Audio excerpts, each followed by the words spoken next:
specifically says that if you limit time and somebody uses a translation, you have to double their time. Okay. So we are doing that. We're doubling their time. 3 minutes is going to be used by Mr. Tuttle to speak in English, and 3 minutes is going to be used by Lulu to translate in Spanish. Okay. And okay, we are live. Okay. All right. Okay. All right. Good evening, first of all. On behalf of the City Ball and Park, I'd like to open up the regular virtual meeting. The time is 7:09. So at this point, I will go ahead and have the actually. Do we have anyone that could do the invocation? Or if not, at this point, I will ask everyone to please stand for the Pledge of Allegiance, please. Hello? Okay, ready? Begin. I pledge allegiance to the flag of the United States of America and to and to the republic for which it stands, one nation, under God, liberty, indivisible, and liberty and justice for all. All right. Thank you. Thank you very much. Thank you very much, everyone, for being here this evening. At this point, as we start the City Council meeting, I will ask our Deputy City Clerk to please take roll call. Thank you, Mayor. Councilmember Alejandra Avila. She will be excused for this meeting. Thank you. Councilmember Ayala. Here. Councilmember Garcia. She will be joining us shortly. Oh, yes, that's right. Thank you, Shannon. Mayor Pro Tem Hernandez. Present. And Mayor Lozano. Present. Thank you very much, Deputy City Clerk Robles. All right, so at this point, before we start, I want to close on behalf of a good friend of mine, former mayor of the city of Sabinas Hidalgo, where my mom was born, Polo Gonzalez. My condolences goes out to his family.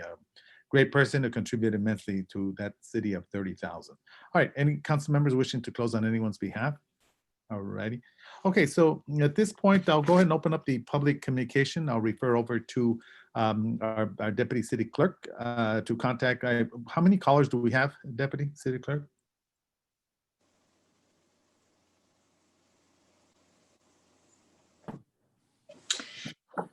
And Mayor, I believe a few people are calling in on number 4. So you might want to announce that. Sure. We didn't have the time in closed session to discuss that adequately, and it will be held over till another meeting. Okay, that's fine. Alrighty. Okay, so we keep in with the protocol as set forth. All right. So at this point, our Deputy City Clerk will contact the first caller. It's about 10 speakers, Mayor, and the first caller is Mr. John Rios. Sure. Thank you.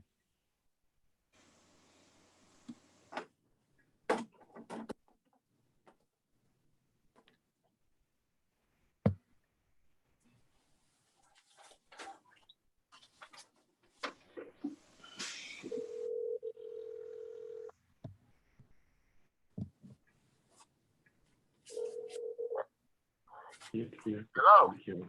Mr. Rios, Manuel Lozano, good evening, sir. I'm calling you regarding the public communication, and this is your time. You have approximately 3 minutes.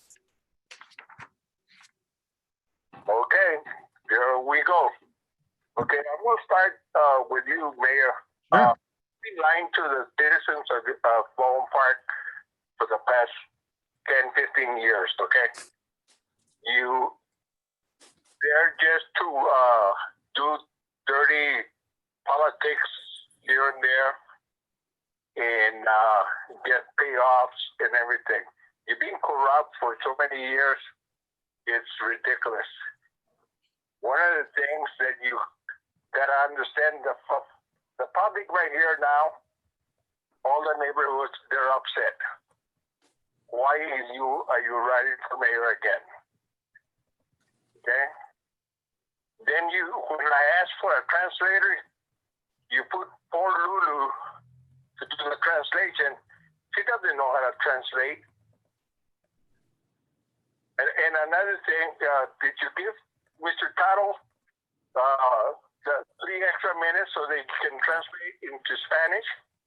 That's what the people in the neighborhood want to know. And another thing, how come we cannot get 10 minutes like you give that letter that one of your little cops sent in, and Gene Ayala read it for 10 minutes? You broke every rule from the book. You know, the worst part of it is that all of you, starting with you, the lawyer, and everybody in the city council, that's 3 minutes. You stop us right away. You tell us that's your 3 minutes. But that night, you didn't even stop her until she finished the whole thing. You know, it's a little ridiculous the way you're running the city. And another thing, what were you doing in TJ with Bonilla? You know, those are the things that, you know, a lot of people, you gotta stop lying to the people of Baldwin Park. We have how many lawsuits right now? 3 chiefs and another 10 probably, and then Susie, and then now I know why you got rid of Amy, because she wouldn't go with you guys. She wouldn't sign off. So it's time for you to step down and let the other people take over, the new people. We need new people, new blood in there. You're already too used of being corrupt. I didn't want to ask for a translator today because, like I said, you know, poor Lulu, she cannot translate for us. All right, thank you. All right, his time is up. So did I hear him right, legal counsel, that he did not want a translator? That is correct, Mayor. He did not want a translator. And let's note that for the record, Deputy City Clerk. Thank you very much. All right, we'll go on to the next call. The next one is Mr.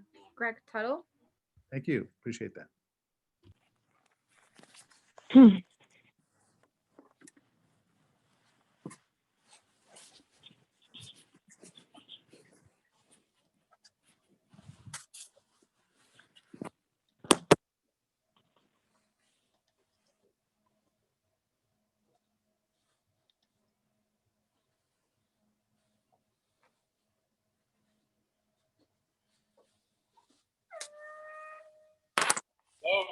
Hello. Hey, Mr. Tuttle. This is Manny. Good evening.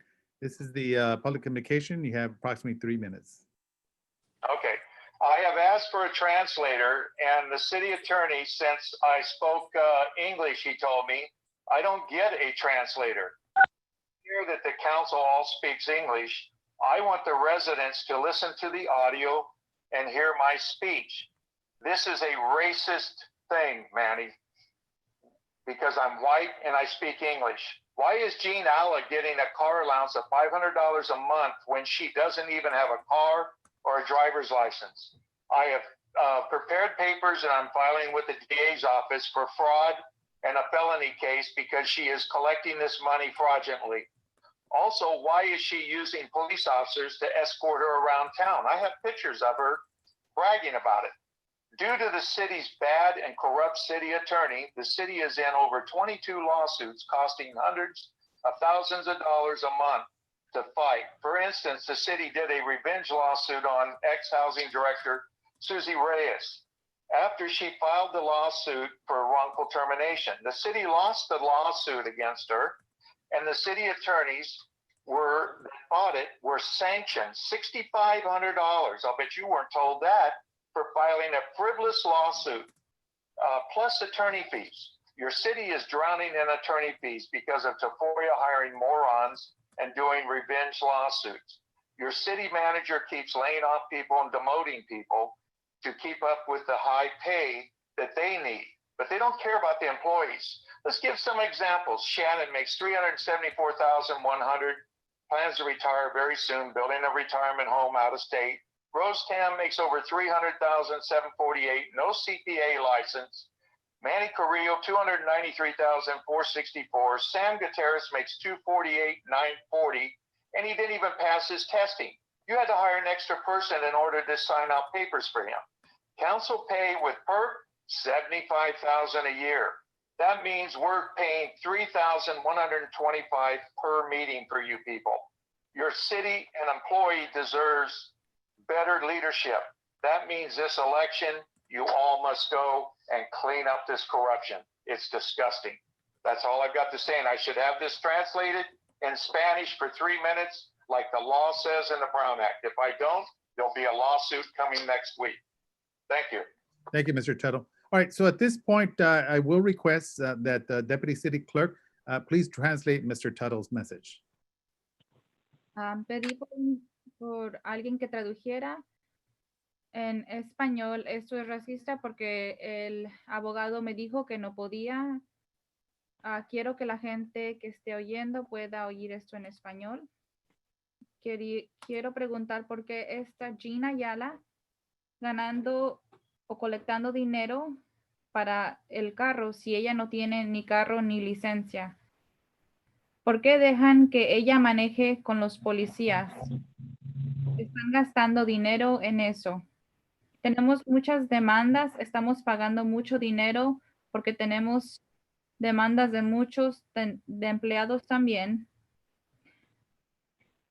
y pagando por el abogado mucho dinero.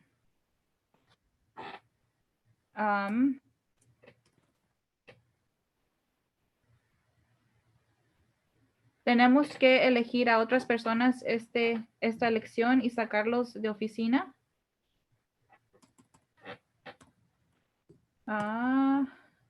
Y si esto no es traducido en español, vamos a tener una demanda de mí a la siguiente junta.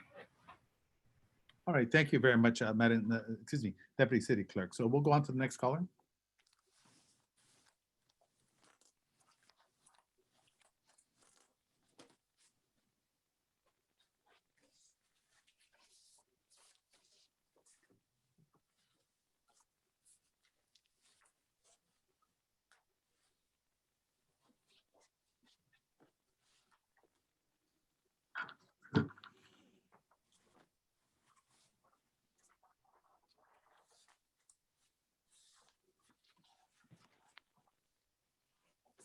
Here, this is Minerva Romero.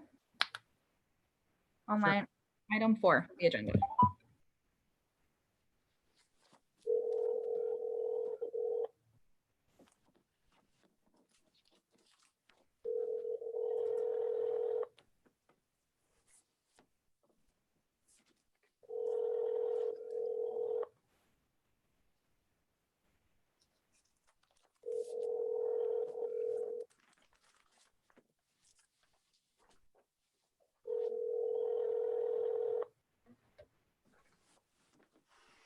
Welcome to Verizon Wireless. Your call is up.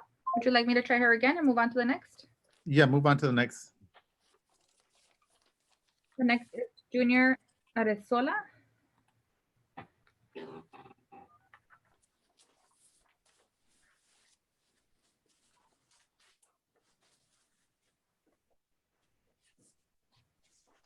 What's the last name?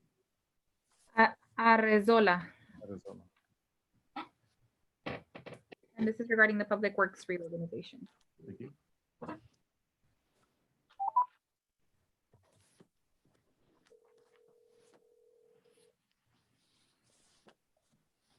He's an employee, am I correct? It says he's a resident. Oh, okay. Down from that. Okay. Sorry about that.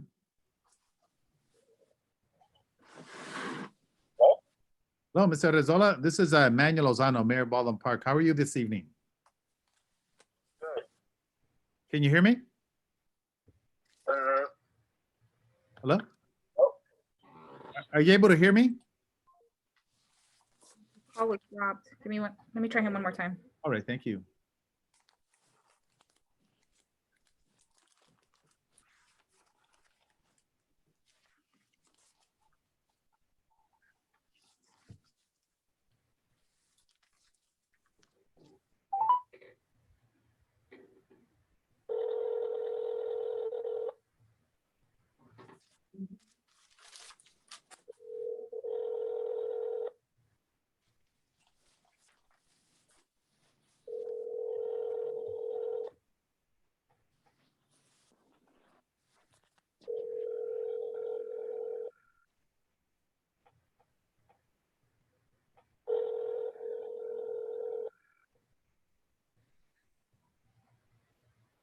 Amen. Please leave your message. All right, we'll go ahead to the next caller. Thank you Caller is Joseph McKenty. very much.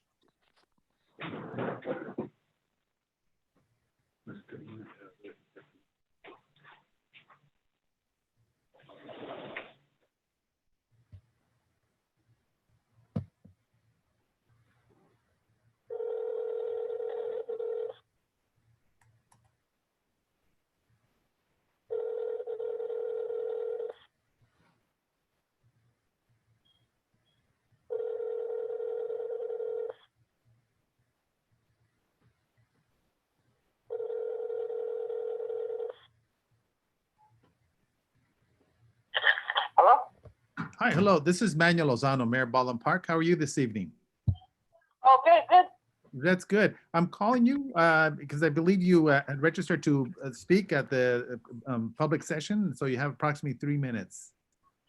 Okay. Oh, right now, sorry, right now? Yes, yes, go ahead. Go ahead. Okay. Okay. Well, I'm calling to ask you to accept the union's proposal about the reorganization of public works. The Okay. so-called reorganization is nothing more than a demotion of up to 4 city employees and thinly disguised form of retaliation for union activity. I'm asking you to rate all affected employees to avoid disruption of any city services, save city employees from negative financial impacts, and eliminate any potential for litigation over unlawful changes to city employee status. Furthermore, we oppose the proposal to outsource the landscaping operation in the Department of Public Works. The city's argument that privatizing our member jobs is necessary to achieve hello? Yes, we could hear you. Go ahead. The cost saving to the city in the context of COVID-19 crisis or any legitimate fiscal necessity is just false. Thank you for your time. Thank you very much, and your input will be registered with the city. Have a good evening. Thank you very much. Bye. Thank you. All righty, we're moving on with public communication. The next one is Adam Ditto. Thank you.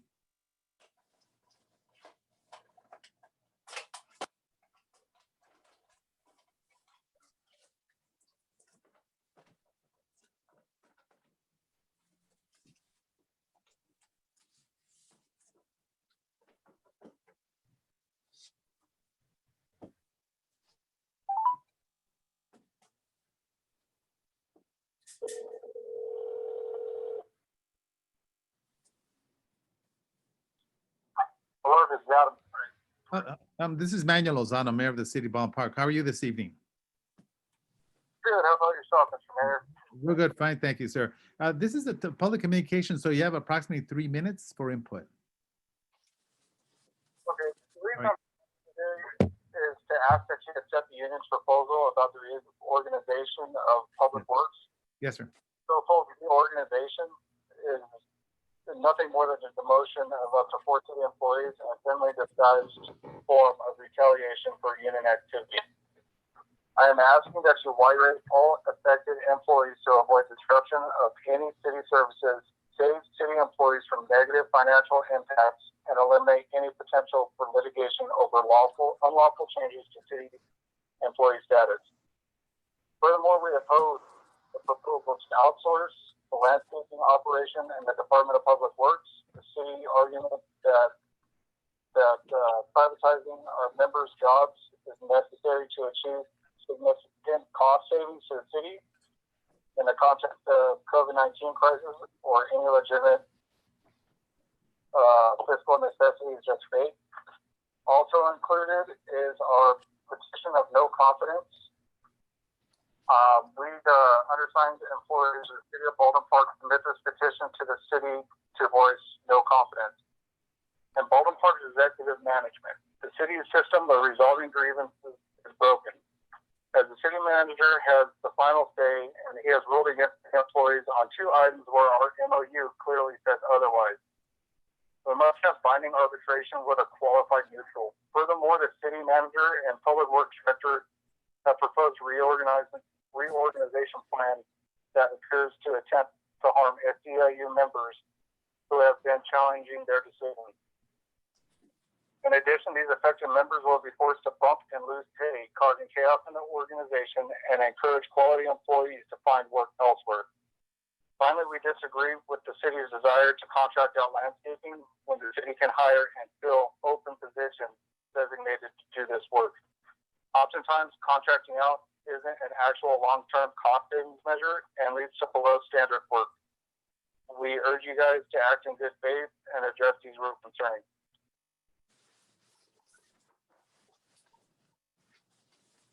Already. Okay, thank you very much. Appreciate the call. That will be noted and recorded by the city. All right, at this point, we'll move on to the next caller. Caller is Steven Palacios. Already.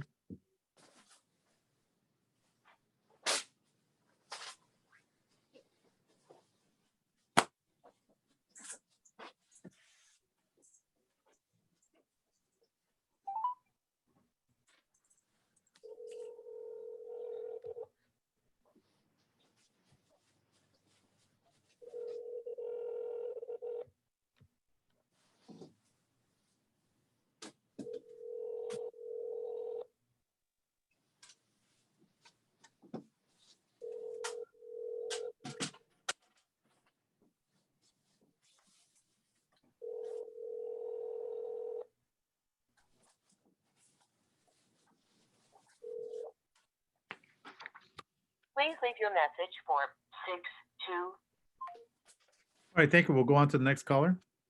Caller is Mario Medina. Thank you.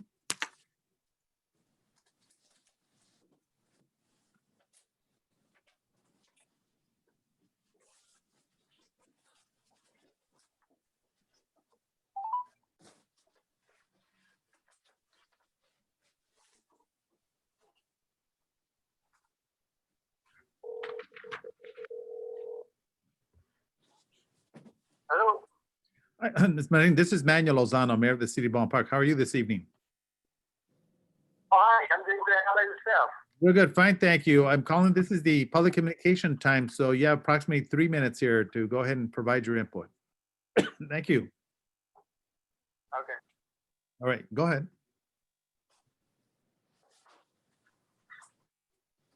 Hello? Yes, go ahead. This is your time. You could go ahead and provide the input for public communication.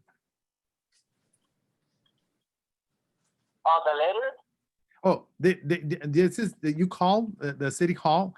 This is public communication. Did you want to share anything with the city council? Well, yes, I'm supposed to be there.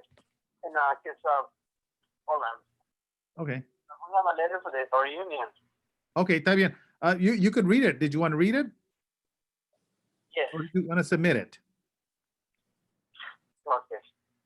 You tell me when I can start. Oh, yeah, go ahead right now. Thank you.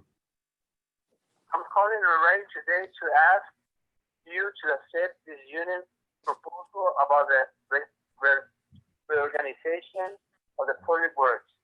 So this call, the reorganization is nothing more than the motion of our core city employees, and it's a thing itself for a relationship with union activity. Asking you to rate all affected employees to avoid disruptions any of the city services. Save city employees for negative financial impact and eliminate any potential for litigation over unlawful change to city employee status. Furthermore, we opposite the proposal to outsources the landscaping operation and the Department of Public Works. The city arrangement that provides facilities of members' jobs are necessary to communication, cost savings of city in the context of the COVID-19 crisis and any legal physical necessary is just false. Okay. All right, thank you very much. Appreciate that. All righty, Madam City Clerk and Deputy City Clerk, Okay, thank you so much. we'll move on to the next caller. Okay, the next caller is, oh, sorry, I actually, What's that? Ralph Peña, but I don't think he provided his phone number. Oh, okay, we'll go on to the next one. That was the last Oh, call. yes. So we don't have a number for the last caller. All righty. Okay. Well, first of all, I want to thank you very much. And let me also state, Madam Deputy City Clerk, you do a wonderful job. And it's unfortunate that some people will get on the public communication and criticize and so on and so forth. Totally unprofessional. However, as we will state over and over and over, the First Amendment, the Constitution allows anyone to come on these airwaves and fabricate, outright just lie. Let me just say it that way. We have no recourse whatsoever. To Mr. Rios, once again, I will ask you if you have any documentation, any photos you refer to as corruption. Please bring that forward. This city council has done a lot for the city of Baldwin Park and tremendous. And despite the pandemic, which I hope there is a solution for it sometime soon, the city has been doing good. We've reached out to numerous community members, the homeless, and providing different types of vouchers that we'll be explaining here today. So it's campaign time, so it's understandable that this individual will get out and fabricate information. That's the unfortunate part. Personal attacks to Councilmember Gina Ayala, unacceptable. But again, that's Councilmember. That's part of the First Amendment Constitution. So that person has the right to say and do whatever they want.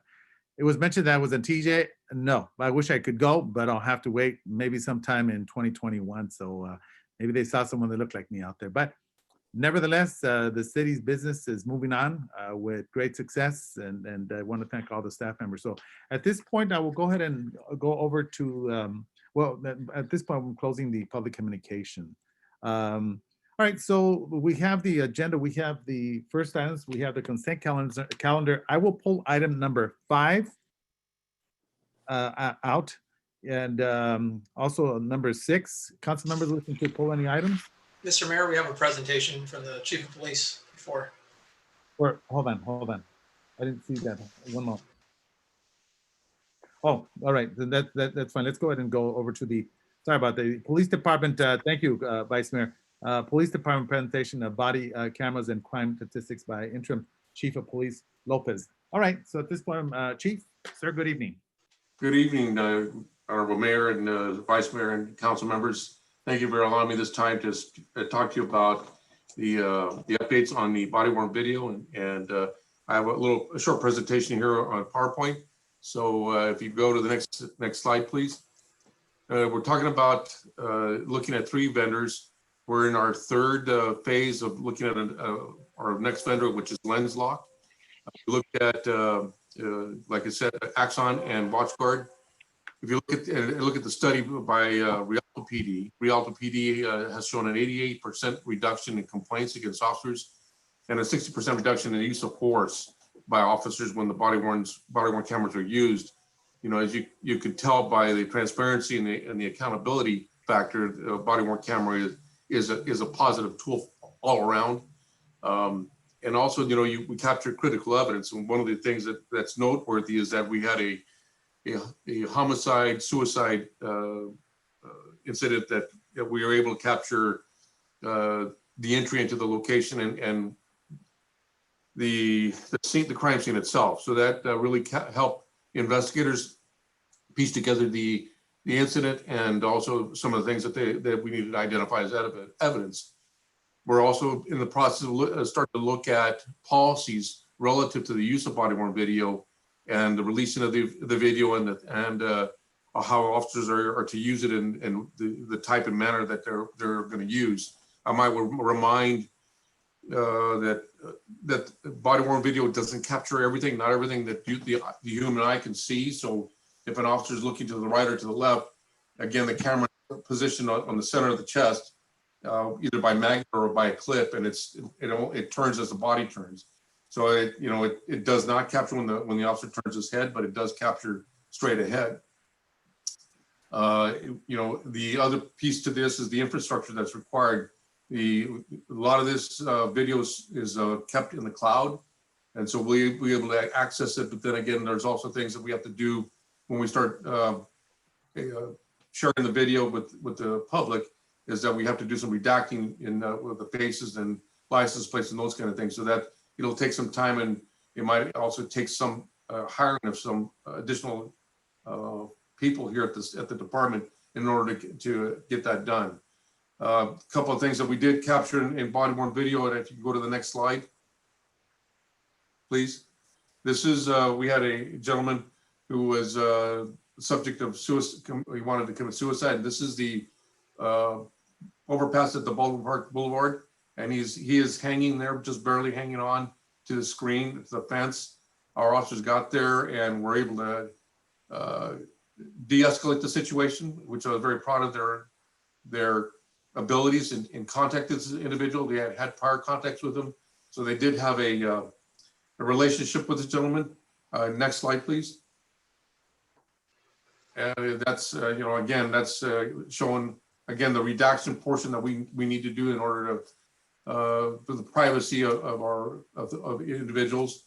But you can see that he's just about over the freeway, and we were unable to get the highway patrol to stop traffic on the freeway. Next slide, please. And here is one of our officers actually assisting the gentleman off the fence and back down onto where we could take him into custody. And next slide. Yeah, okay, and that was the end of that slide. This is another incident where an individual had thrown Molotov cocktails at two officers. So this picture doesn't depict the two officers that were standing in the position where these Molotov cocktails were tossed. But as you can see, one of our police cars caught fire. There's another, if you look by the little blue circle, there is a fire in the street. That's the first Molotov cocktail he threw. This is the one on the car, it's the second one. Thankfully, before you go to the next slide, in that one slide, yes, that slide, one of the neighbors came out and actually extinguished the fire on the police car, which helped save the car from going up in flames. Next slide. This is the individual that was throwing the Molotov cocktails.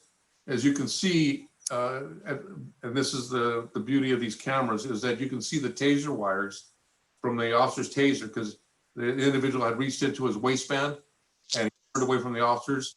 In essence, an incident that could have resulted in lethal force. However, the de-escalation and the process that the officers used, which is outstanding, prevented that from occurring and going further.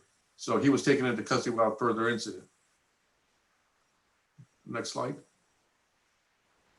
And then again, like I spoke about earlier, the murder, mayhem, suicide that we were able to record. Obviously, I was not going to show that to you, but we did record it, information from the crime scene, and we're able to meet up with the sole survivor of this attack. And that's, if there's any questions relative to body-worn, I can entertain them now or at the end of my presentation. All right, Chief, okay. Out of curiosity, LAPD, do they use that the Axon? Yes, sir. Sheriff's Department as well? Yes, sir. Yeah, the reason why I had an opportunity on Monday to actually see that, and I guess they're not all fully carrying them, but there was this one demonstration, so I had an opportunity to see that particular camera. So it's very, very unique, and I'm glad you demonstrated here. So I'm just curious. I think that, for my opinion, I think that we should definitely have the top cam, and that would be this Axon one that has a lot. Have we met up with those vendors as well? I'd imagine you guys have, or have they? Yes, sir. We've met with the two vendors so far. The first two was with Axon and WatchGuard. We're in the process of outfitting another car from LensLock to take a look at their product. Okay. There are some agencies that surround us that have looked at it. I believe El Monte is in the process of putting that system into place. Again, Axon does both LAPD and the sheriffs, and it is a remarkable camera. It does capture about I believe it's 140 degrees of angle view. So it does it does do a great job. And it, like I said, it helps not only for the accountability of the officers, but also make sure that, you know, when we're dealing with the public, that the exchange of information or exchange of comments are captured for both good or bad. Absolutely. Absolutely. Council members have any questions? Yes, thank you, Chief, and the rest of your team that's been, testing these, and of course the officers that are, testing and using these and going through that process. Do you have? Can you tell us what the next phase will be as to when the department will be done reviewing and assessing and providing a report back to the council as to moving forward with the next phase of the body cams? Yes, sir.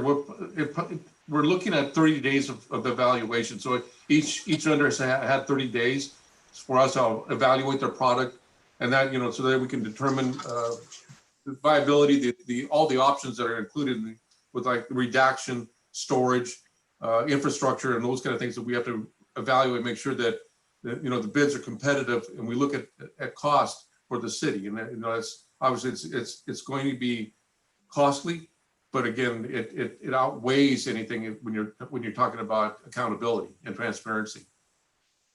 No, I agree. That's one of the reasons for, I think, when we were talking about this a few months ago, we had the full council support to at least begin the conversation around true transparency. And this is certainly one of those first steps. So thank you. Yes, sir. Steve, one thing that when I spoke to the actual sergeant that was doing a demonstration out here in where I was at, and it would, they were also saying that the company Axon was also offering tasers, so some kind of deal that went along with that. So check with them as well, because my whole thing is if we could get the bang for our buck and providing tasers as well, replacing some of the ones we have, I think that'd be ideal. I don't know. Yes, sir. We do have tasers now, but we will take a look at that and look at all the available options each vendor can offer for the city. And I think you're very well taken. Yeah, and you know what? Yeah, no, I'm definitely aware that we have tasers, but from my understanding that they offer that too as a part of some of the deals, depending on how you. Yes, sir. But the main key thing that I did learn out of it is that Axon is very encrypted, and it also offers the iCloud server, which I think may be different than the other one. So that's the reason. Well, again, that's the only one I saw, Axon. So I was very extremely impressed. But the individual that was doing that short presentation indicated that they're the only ones that have the actual that provide that iCloud server at a much larger capacity compared to some of the others. And I can't remember. I think I have that paperwork, and I'll send it to you if I locate it. Please. And again, the capacity, because obviously this is a smaller department than LAPD or the sheriff's, so the storage is going to be huge for those two departments. We will have quite a bit of video that we'll be able to have to store. So again, you're right. You're absolutely right. We need to take a look at the storage capabilities of the vendors to make sure that they can handle what we're projecting, especially when you look for call service from last year to this year. Those are the things that I'm looking at as well to judge or gauge the process.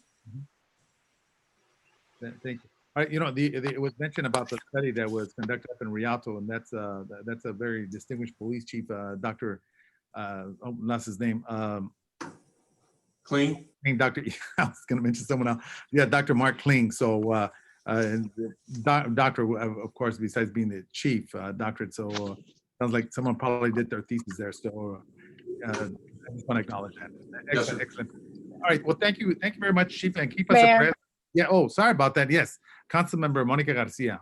Thank you. So I just want to reiterate what the chief mentioned in his comments, and I think it's important to repeat it a few times because of the whole Black Lives Matter and everything that has happened this year. The reason why we are allocating these funds to the police department for this purpose is to, again, focus on accountability. And we want our police department, we want our city to be accountable to the community. And having these cameras, it does allow us to be more accountable, but it also allows us to review incidents that come into question, and we can learn from them, and we can gain best practices, or we can make improvements or modifications, based on whatever incidents may occur. So I think I felt like it was worth repeating that, because I don't want anybody to think that we're just throwing more money at the police department.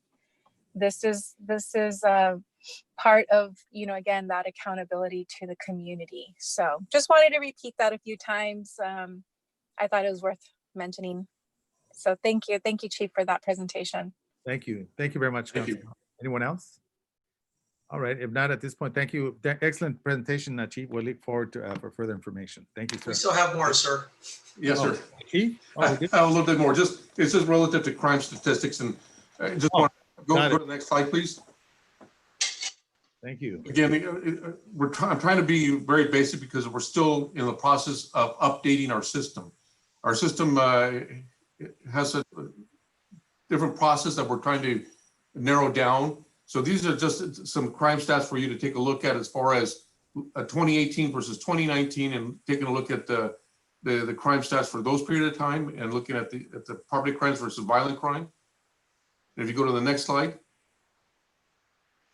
this is for me is a little busy for it to be deciphered, and so that's why I'm trying to present to the city council, and we should be able to present a better statistical report so it's easier to read, and especially for the public. I want the public to understand that this is how the police department functions, and this is the things that we focus on.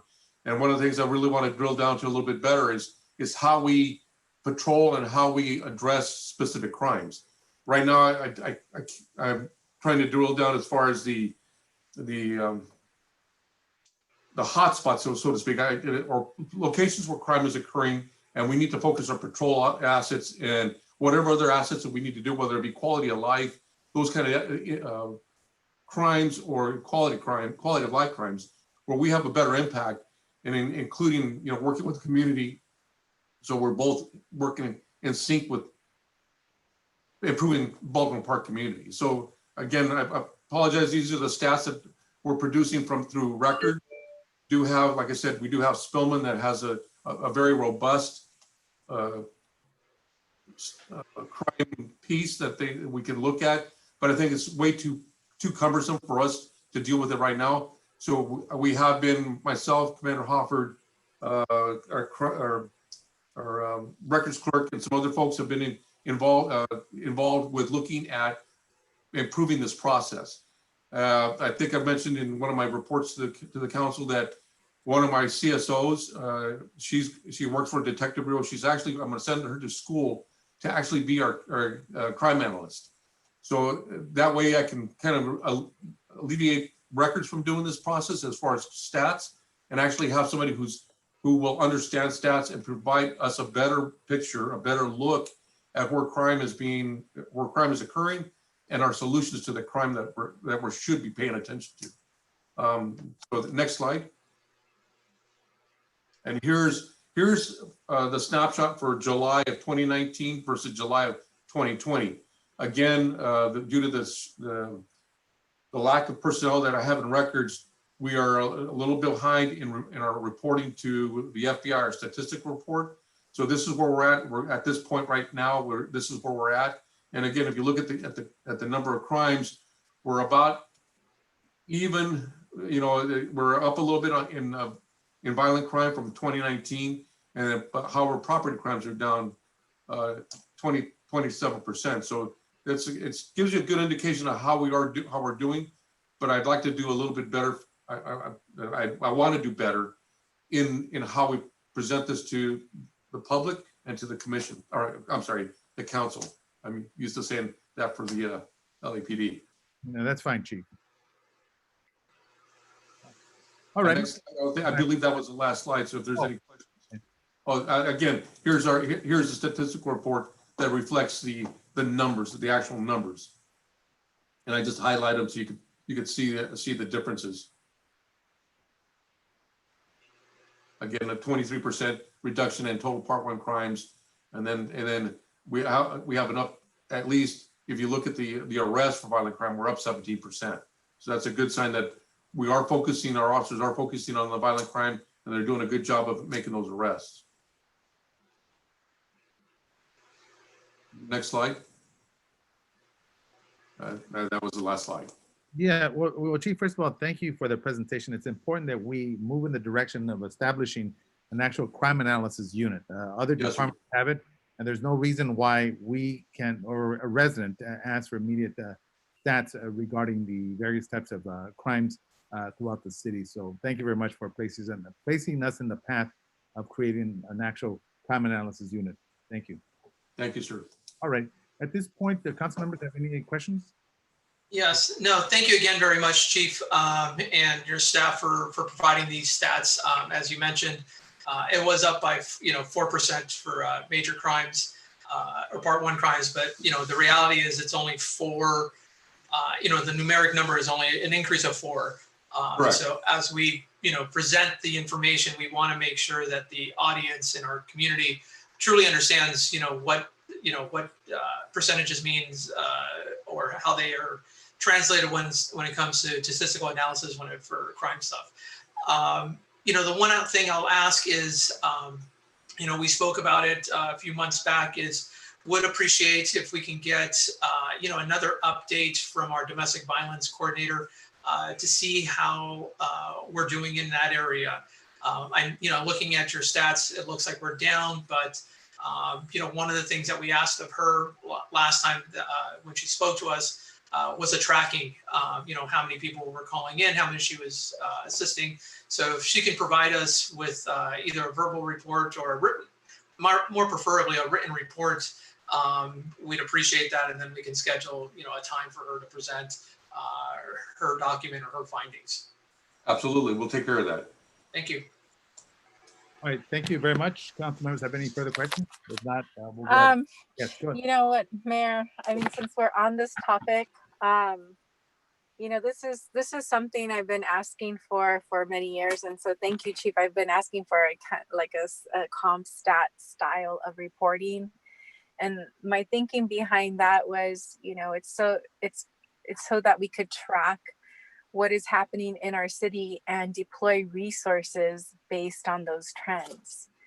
And so I'm glad to hear that, yes, we are trying to present this information in a way that our community can receive it and understand it, where it's more transparent. So thank you for working on that. I do appreciate it. Can you tell us what those crimes were this year, the 4 that were mentioned? Was that the murder suicide involving the domestic situation? Well, it's across the board. So if you take a look at the 2020 versus 2019, you take a look at the crimes. It just depends on the number of crimes. So I'm referring to the 4 crimes that Mayor Pro Tem mentioned. Sadly, I don't have those actual crimes, the 4 crimes that are the 4% crimes, or the okay.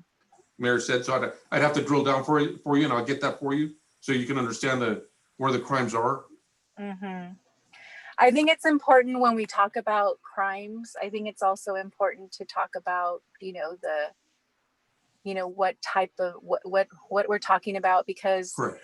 I wouldn't want our community to think that, somebody's going to just bust into their house and start shooting at them or something like that. It's important how we communicate to the community about any crimes that are happening. So, like I said, I do appreciate that we're embarking on this, that you're taking the leadership on this. I know for years I've been asking about CompStat, type of A process.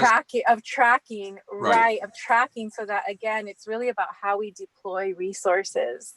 Yes. So that we can get ahead of some of the trends that are out there.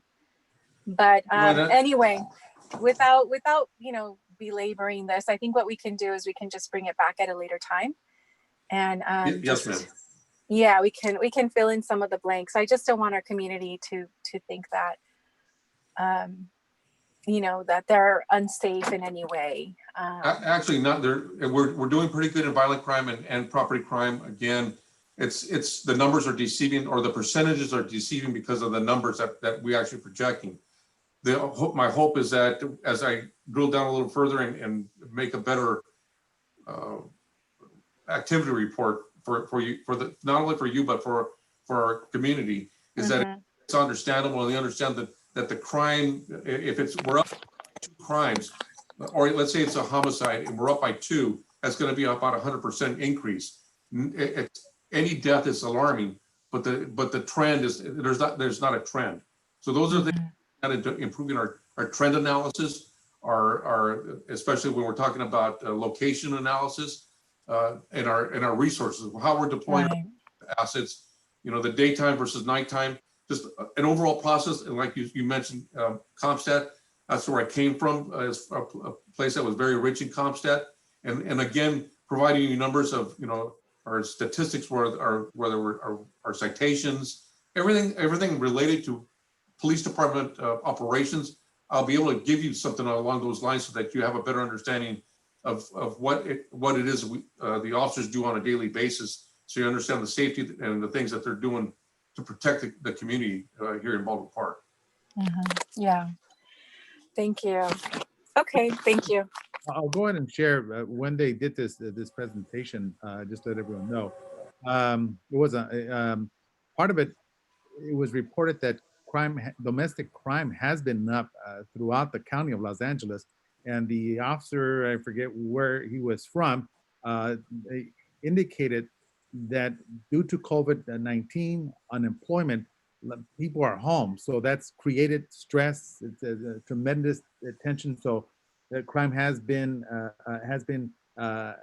increased throughout the county, and again, we have to recognize that we're basically, you know, closed out in many sectors. So it does create that stressful period when you're at home or unemployed, and things that mount up. So I just wanted to share that because that was also part of this this presentation that I attended. All right. So thank you very much, and Chief, thank you very much for that presentation. Thank you. All right. So what we'll do at this point is we're going into the consent calendar. I have requested to pull out item 5 and 6. Council members wishing to pull any items? Mr. Mayor, can we pull item 4, please? Item 4. Any other item? Mayor, I also want to pull item number 7. Number 7. All righty. All right. So at this point, I will go ahead and move to approve the consent calendar with the exception of items 4, 5, 6, and 7. That is my motion. Is there a second? Second.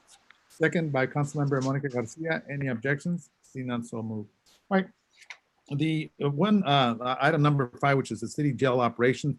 It reads, staff recommends that the city council approve the temporary closure of the Baldwin Park City Jail and approve the attached agreement between the cities of Baldwin Park and El Monte for booking and housing the Baldwin Park arrestees at El Monte. I just want to say that I oppose this, and I definitely do not want to see this. We need to maintain our jail. Our jail was built when City Hall was open in 1978. If we were to shut this jail now, then we will have to comply with the 21st century modifications of that jail, which would run in the hundreds and thousands of dollars. I am adamant that we maintain this and not outsource it. I actually called the company. I called the company, and they're willing to extend it until November the 2nd. I want to make sure that we look at this, assess it further. I'm going to oppose this adamantly. It's important for us to be able to book the individuals here in Baldwin Park as opposed to going elsewhere. Time that'll be wasted from patrolling the cities. And the jail, the actual jail that we've had in Baldwin Park has been successful. And of course, times have changed, but I want to keep our jail. So at this point, I'm Mr. Mayor? Yes, go ahead, Council Member. Again, I'm not sure of any retrofitting that needs to be occurring, but I'd appreciate a little bit more discussion around this particular item before we take a vote on it. So if we could ask staff to brief us on this at our next meeting, so I could have a much more better informed information from staff as to what the retrofits would cost and so forth, because I know there is a cost associated with this, and that's the cost associated with officers going to another department. But I also recognize the cost of operating this might exceed what needs to happen. But before I can get to that point, I'd like to at least have further information before we do that. Okay, all right, that's just fine. I just want to say for the record that I'm going to oppose it adamantly, that we continue. I just want that for the record. All right, so at this point, and I believe that was the instructions the last time for us to look at well, never mind. We'll bring this back. So at this point, we'll go ahead and make a motion to bring the city jail operation back to the following meeting. That's my motion. Is there a second? Second. Second. Seconds? See, not so move. All right. Item number 6, which is approving the allocation of CARES Act housing choice. Mayor, Yes. I don't mean to interrupt you, but can we ask that item come to us in a study session so that we can get more briefing on it? And maybe what we can do is we can look at possibly like the first week of November for the jail. Okay. All right. That's fine. And during the study session, just so that we have more time to ask questions. All righty. That's fine. All right. Okay, thank you. And then I think you skipped number 4. Number Yes. 4. Oh, I did. Sorry about that. Okay, number 4. Sorry about that, council member. Ratify and adopt a resolution to update the city ballpark job classification by plans by deleting 2 public works supervisor position and adding a new position, the public works maintenance operations manager, and approve updates to the city ballpark's comprehensive pay schedule in accordance with the CalPERS established guidelines. Council member.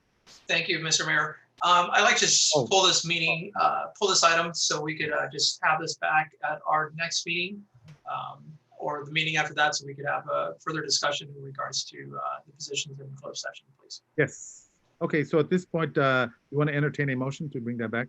Yes, I'd like to pull this item 4 for our next meeting or in early November, so we can have further discussion in regards to how the ratification and the changes being proposed will affect our employees and services in our community. That is my motion. All right, is there a second? I'll go ahead and I'll second. Okay, second, council member Monica Garcia. Any objections? Seeing none, so move. All right, sorry about that. I skipped that. Item 6, which is the approving allocations of CARES Act Housing Choice Voucher Program, administrative funding in the amount of $247,000. So I just want to share, I want to thank staff, Ben Martinez and everyone that was behind this. It's very important for us to report this out to the residents of Ballpark that $247,321 will be used to assist in vouchers. So thank you very much. So at this point, that's the only thing I just want to cover. I'll go ahead and make a motion to pass item 6. Hello? Second. Seconded by Vice Mayor. Any objections? Seeing none, so moved. All right, this one will go to item 7, requested by Councilmember Vice Mayor Paul Hernandez. The approved California Choice Energy Authority entering into a long-term resources adequacy agreement with the Alpine Energy Service LP on behalf of the Ballpark residents owned utility. So sorry about that. It's Councilmember Monica Garcia. Okay, thank you. This is such an important item. And I just was wondering if we can push it to the next meeting so that we have the full council present. Just because it does, it is an important decision for our city. And I think if there are any questions or comments or anything like that to be made before we take this action, I think, it's important that we all have the opportunity. So if there is no issue with the timeline, can we take this up at the next council meeting when everyone is present? Yeah, I would agree. Ben, is this item time sensitive? Kathy DeFalco from CalChoice could probably help us answer that question the best. Kathy?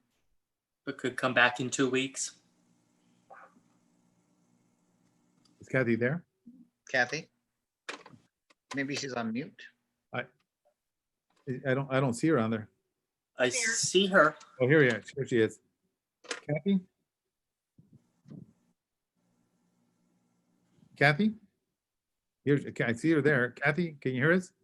I can hear you. Hold on. Hi, Kathy. So at this point, the question by Councilmember Monica Garcia, can this be brought back in 2 weeks? It is time sensitive. Can you hear me? Yes, we can. Yes. Good. Thank you. Good good evening, Mayor and council members. So the way that the CalChoice operates as far as our procurements, we do them collectively. So there are actually 7 CCAs that have grouped together. And this procurement is one of those 7. They're all going forward with the final approval being done October 13th. And at that point in time, the intention was to execute all of the agreements. There is a mandatory obligation that we provide all of our contracts to the California Public Utilities Commission for our 2021 resource adequacy requirements by the end of October. So if we delayed it by 2 weeks, we would be pushing up pretty close to that timeline. So I would be concerned about pushing it out for 2 weeks. And Yes. Kathy, this is Shannon. Correct me if I'm wrong, but this doesn't really change anything in the program. This is just the group purchasing power to show the state of California that we have the adequacy to supply the contracts that were already entered in. Is that correct? That is correct. This is a contract with generators that show we're doing our share to provide resiliency to the grid. So it's a requirement to basically show grid stability. So yeah, it is considered in the financials. It is part of the program. It's been planned for. It's in the operational studies and the financial modeling. And Shannon, what council action did we take prior to tonight? So there have been a long history of council actions. Yes, I going know. back probably about a year I think the final decision to create Be Proud was about a year ago. Okay, and we were all present, right?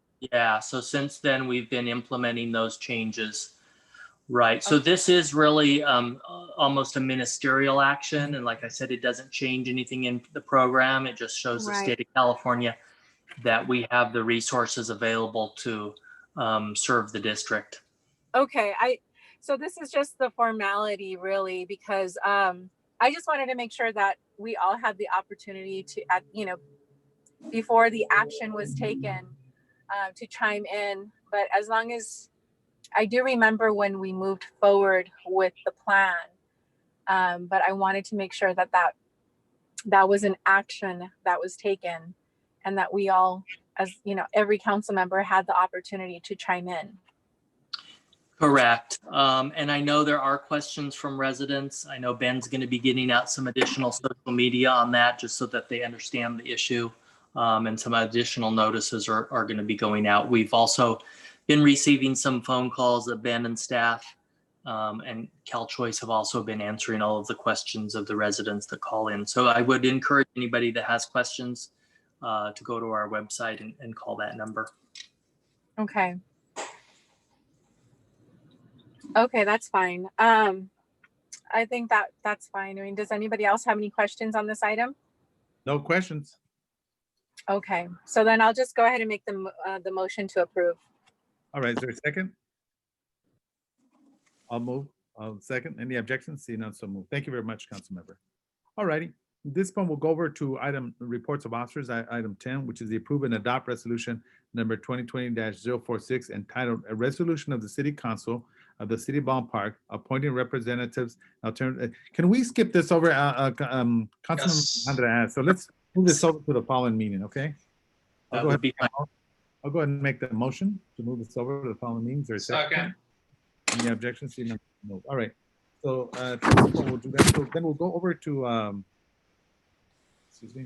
All right. This Maya at the end. Mayor, yeah, did you close? There was nothing to report out. Did you close the study session? No. So allow me to make that at this point. We do not have anything to report out from study session. So I'll go ahead and make a motion to close. That's my motion. Is there a second? Second. Any objections? See none, so move. All right, so at this point, Councilmember, we do have the finance nor the housing. That was the only city council meeting. So at this point, council members have anything they wish to share before we move on to adjournment? Yep. Who's it? Councilmember Ayala? Yes, Oh, okay, go ahead. thank you, Mayor. I just have a couple of things I'd like to point out. First of all, from our study session earlier this evening, I would like to acknowledge Director Ben Martinez for his update on the Community Development Department, especially in regards to the vouchers, the Community Enhancement Program, all of the new developments that are coming in. Also, his reference to our new housing projects, both affordable and market rate. I just want to thank you, Ben, and your group, because I know that they're working diligently to provide us these wonderful options for our residents as well as all of our community. And I just want to encourage everybody to take, if it benefits them to look at the rental assistance program as well as the business assistance, because I know that deadline will be coming up on Monday. We had discussed that. So thank you, Ben, for all of that. I really appreciate everything that your department does. I also want to thank those callers who called in support of our Public Works Department and their efforts. So I really appreciate that. And lastly, I just want to publicly acknowledge little kudos to a good friend of mine, Marin and mine, who works out of the Baldwin Park Boxing Club, who his name is Jose Chon Zepeda, who on Saturday had a remarkable 5th round knockout to win the silver lightweight bout against, now he's the #1 contender for the WBC. So I just want to give a shout out to Jose Chon Zepeda, and we're very proud of him and all that he represents for the city of Baldwin Park and the Baldwin Park Boxing Club. Awesome, thank you. Thank you. Before, I forgot to also close former council member and also city attorney at one time, Mr. David Olivas, his father, Michael Olivas, passed about a week and a half ago. So our deepest condolences goes out to him, who was also my mentor when I first came on the city council. So our condolences goes out to his family. All right, council members wishing to report anything out? Yes, Mr. Mayor, want to thank, Public Works Department, Sam Gutierrez and John from the team over there, and everyone else that helped launch, our bike sharing program. I believe it was last Thursday. Oh, yeah. In partnership with the San Gabriel Valley Council of Governments and of course Active SGV. So again, thank you very much for that. And looking forward to, as we mentioned in the press bike launch, we're the second city. I think South El Monte was the first one. And I know this will be extended over to another 13 more cities, I think going all the way out to Laverne. So people will be able to enjoy some alternative transportation options here in the San Gabriel Valley, but also here in Baldwin Park. And it's another way to not only obtain, exercise, but also explore our beautiful city and our surrounding neighbors. Thank you. All right, thank you very much. Anyone else? All right, so if not at this point, I will go ahead and make a motion to adjourn the city council meeting. That's my motion. Second. Second by Vice Mayor Paul Hernandez. Any objections? See none. So move at this point. Good evening, everyone, and Viva Baldwin Park. Have a good one. Safe. Good night, everyone. Good night. Viva Baldwin Park. Awesome. Night. Good night. Good night, everyone. Good night. Good night, everyone.